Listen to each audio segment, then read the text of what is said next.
hey, listen, I think this morning I cheated death. And she goes, what are you talking about? I said, well, I think I had a heart attack. She's like, you got to go get checked out. Yeah.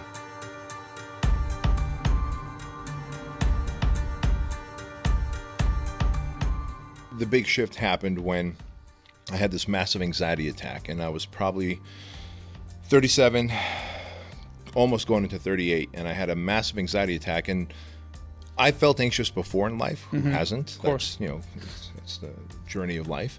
But to have a full-blown anxiety attack and you don't know what it's supposed to feel like, I was like, shit, I'm 37 and this is how I die. Because I thought it was a heart attack.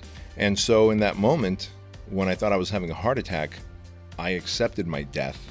I felt regret only for the fact that I won't be there to walk Chloe down the aisle and to teach Andrew how to become a modern day knight. And I wondered, well, who's going to take care of my wife? Within 2 to 3 minutes, as all the symptoms went away, I mean, like my heart was racing, I was sweating, my arms were tingling, I was tunnel vision, I could hear the thug lug in my ear of the blood pumping. And as all those symptoms went away and I was just left in a sweaty puddle, I'm like, I think I just cheated death. And still, like, my naive mind was, I think I cheated a heart attack. And of course, instead of going to the doctor, I went right to work because I still had shit to do. Sure. That night I tell my wife, like, hey, listen, I think this morning I cheated death. And she goes, what are you talking about? I said, well, I think I had a heart attack. She's like, you got to go get checked out. Yeah. So, of course, first thing in the morning, we're sitting at the doctors. They're doing all the EKGs. And they go, dude, listen, you didn't have a heart attack. All your metrics are fine. Are you stressed? And before I could answer, my wife's like, yeah, he's a mess. He's taking NyQuil to go to sleep and not Vicodin to go to sleep. And wakes up and has Adderall and pre-workout and coffee just to get out of that foggy-headedness. And so the doctor's like, well, next time you do see me, you are going to have a heart attack unless you do something about your stress that's giving you the anxiety. So in that moment, I had that, it's time to man up moment and step into my leadership role. And so that's when I reached out to my friend Craig Ballantyne, who wrote an amazing book. It's usually sitting around here, but the book is called Perfect Day Formula.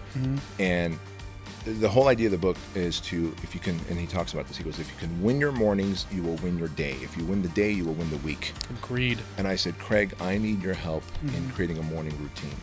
And here I thought, my day started in the morning. Turns out my morning routine starts at night. Night before. Yeah, right. So today, my mornings start out around 8 o'clock, 9 o'clock, when I go into my iPhone and write down the 3 or 4 things that I'm going to dominate. I call it my attack list. The things that I call my 5%. 5% of everything you do in business really moves the money needle. Everything else just has to get done. You got to pay your taxes. Agreed. You got to write payroll checks. You got to make sure there's toilet paper in the restrooms in the office like this. But I don't have to be the one doing all that shit. That's right. So I write down my attack list the night before. Now I've done a mental dump. Then, of course, go to sleep at 10 o'clock so I can wake up between 5 and 5:30. I never hit the snooze button because if I do, I'm telling my subconscious mind that I'll take 10 more minutes of interrupted sleep over getting up and dominating my path. When I wake up, I don't go scrolling through Instagram, Facebook, YouTube, or my emails because typically Mark Zuckerberg is not sending me a message saying, hey, I'm giving you $10 million. That's right. And typically, there's no one offering me money in my emails. That's right. Instead, it's typically bad news or someone's living a life or acting like they're living a life that's better than mine, and now I get sucked into that.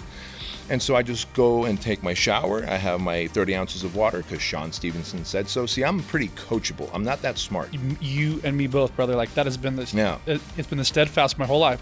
I'm coachable. I listen. Yeah. So I surrounded myself with good people, and Craig Ballantyne's, look, you need a morning routine, you got to have water. How much water? He goes, talk to Sean Stevenson. Hey, Sean, what kind of water do I need? Oh, you need this kind of filtered water, not out of a plastic bottle. Great, 30 ounces first thing in the morning, protein shake, then coffee. Then I grab my laptop, and I look at my list of 3, 4 things to do, turn my phone upside down, on silent, push it away from me, because I'm human. I get tempted to check my phone, and the notifications would obviously get me to check.